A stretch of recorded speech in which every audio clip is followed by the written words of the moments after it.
Hey guys, it's Albathium back with another guide for Black Myth Wukong, and it's going to be another boss guide. Now I'm gonna be showing you how to beat the Captain Vice Voice. That's just hilarious. Very easy, or at least easier than what you are doing already. And before I even think about asking you to click that like or subscribe button for me, please allow me a chance to earn that from you. And with that being said, let's get in on this.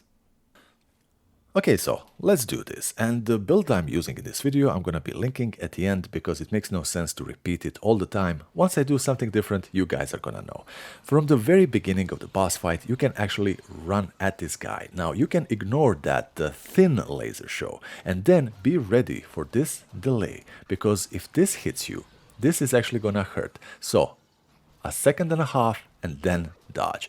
Now in this stage, what you need to do is basically focus down this poor wounded leg, make it hurt a lot more. And through this entire boss fight, what you should be doing is staying close to the boss, if not even maybe underneath him a little bit, even though that might be obscuring your vision. But basically, keep the pain on this leg, and as the boss moves, so do you. And before you know it, you are gonna be making him topple over. Now this attack right here, this to me was absolutely no problem whatsoever, and I was just focusing down on the leg. Now you are gonna know that this is coming once he starts popping. Now while he is still falling in the air, it is the timing when you actually use the pluck of many. Now do not get too excited with using the Wandering Wicked Spirit, because if you slam him with that, it's actually going to be breaking the immobilization. So leave that at the end. You are gonna have to develop a little bit of a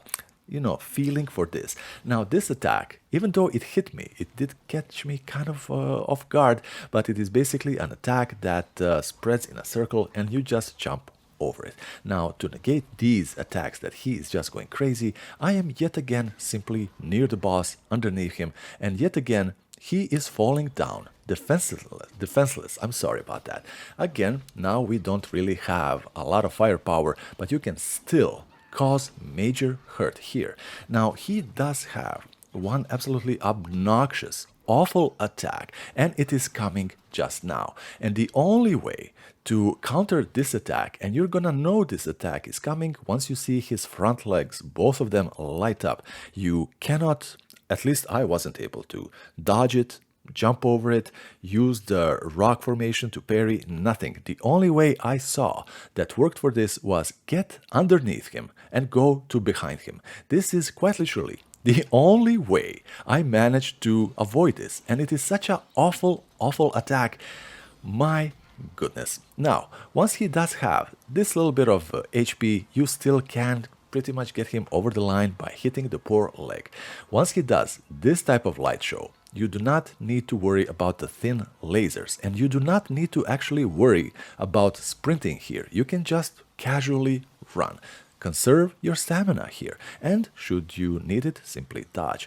Worry about the little patterns on the floor, and worry about the patterns not repeating in the same spot. Now I am gonna be rewinding here just a little bit, because the only cue here you're gonna be getting to this attack is visual. Once the color starts going from orange to red, this is the moment you need to jump. And I actually jumped a little bit too soon, and it was still okay. So this is gonna be heavily dependent on your feeling for the timing.